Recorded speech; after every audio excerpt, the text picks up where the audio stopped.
He would have been he would have been able to fight better, but at that time, during the time of the lamps, for example, he is already corrupting and screwing around Yeah, with the world, so he was he's losing his power. becoming Yeah, weaker.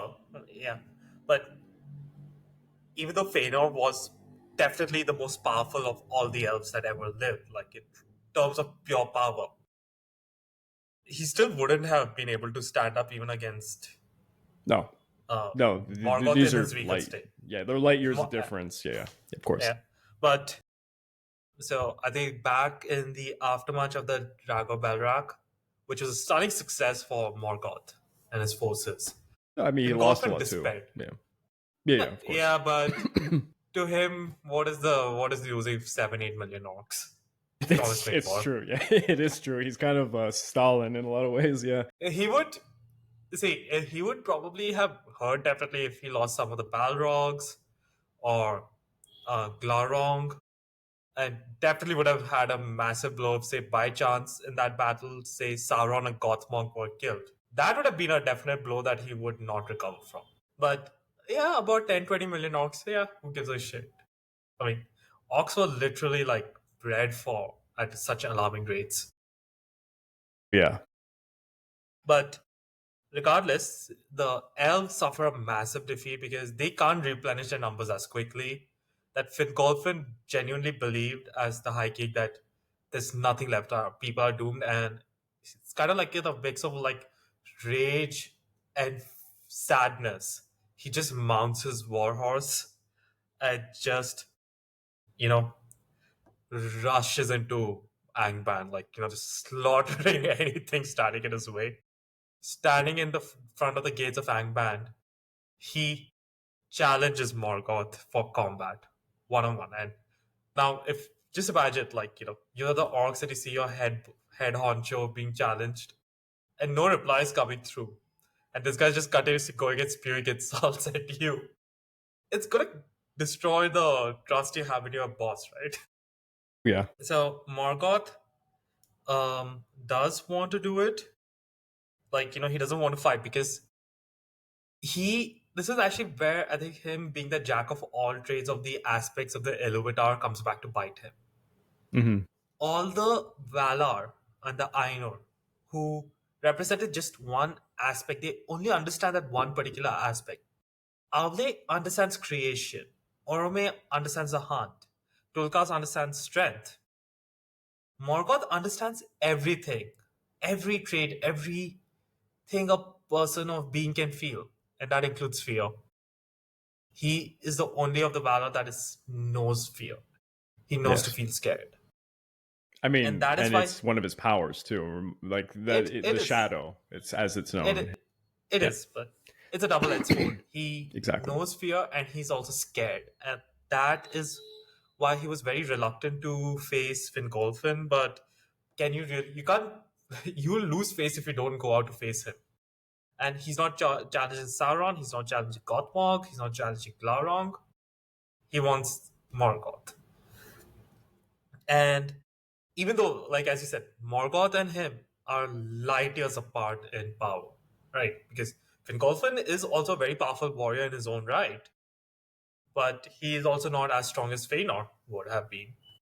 He's still he has that kind of the willingness to stand up, and I think that's kind of like a multiplying factor, you could say, in a way. Yeah, Morgoth dons his black armor, has the great hammer, which is supposed to be like the hammer of hell, and he's basically. towering over Fingolfin, and they engage in a long duel. Every time he strikes the earth, it's like supposed to be like craters are being formed, and even still, six times Fingolfin also wounds him pretty badly.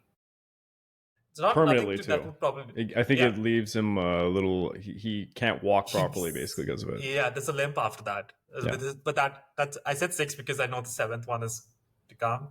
Because he injures him critically seven times. Right, the seventh one, which was at the last, but and even then he was knocked down three times and still stood up. But it's At the end of the battle, he's completely exhausted and spent. Fingolfin, I mean, guys fought like the Dark Lord, pretty much a god for a few hours.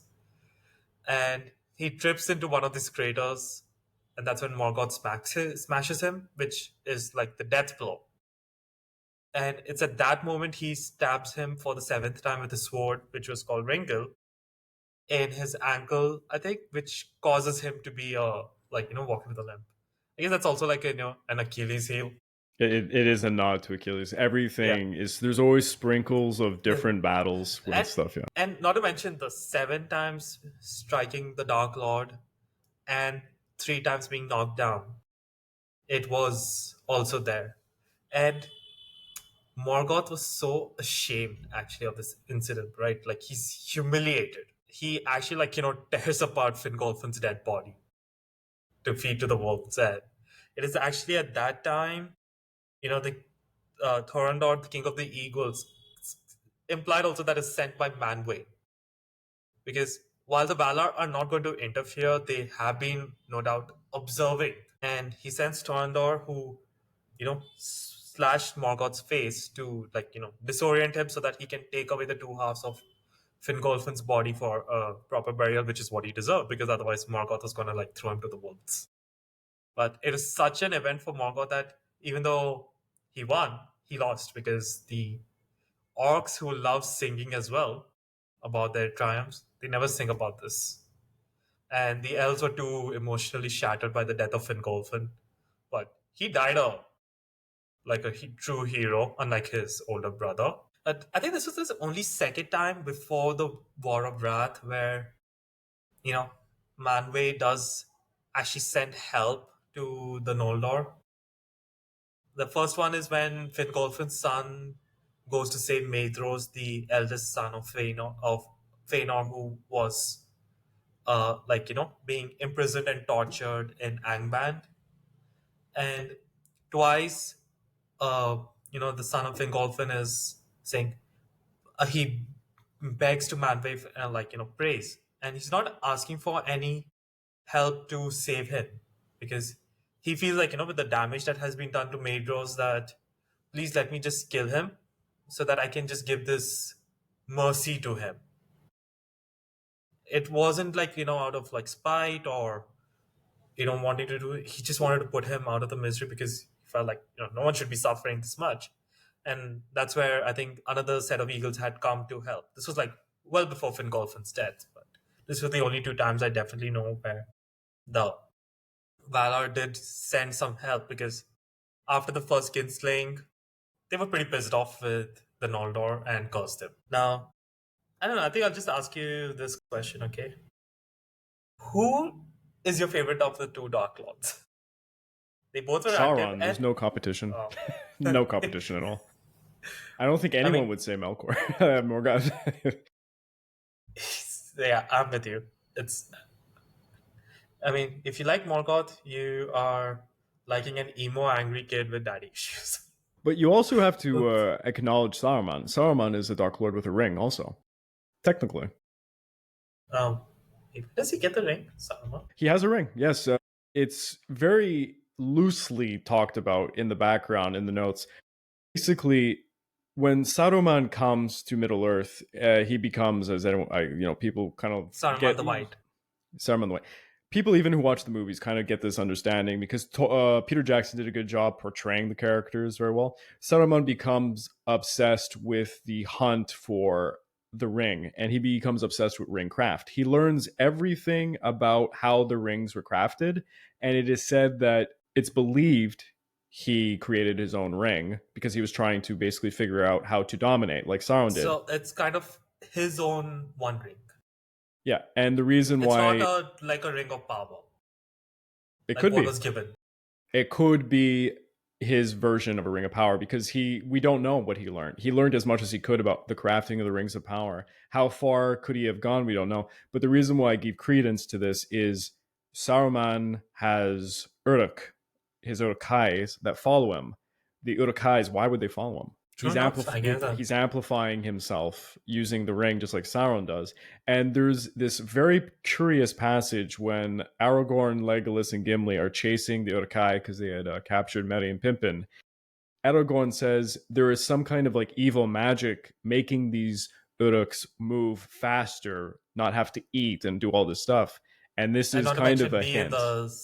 be in the sun, Yes, because exactly. that actually was something like these creatures were not supposed to do. Well, that's They because he burn was from the sun. breeding. It's alleged that he's breeding half man, half Uruks, and that's what they are. But we don't know because it's all conjecture in the end. But the idea that he might have his own little ring of power, it seems very likely because how can he dominate or influence Uruks far away from himself and stuff? It doesn't really make sense. Because yes, he promises them better things than what Sauron might, but the fear of Sauron is what dominates the orcs. And Sauron is dominating orcs as far as the Misty Mountains and Angmar. It doesn't make Yeah. sense that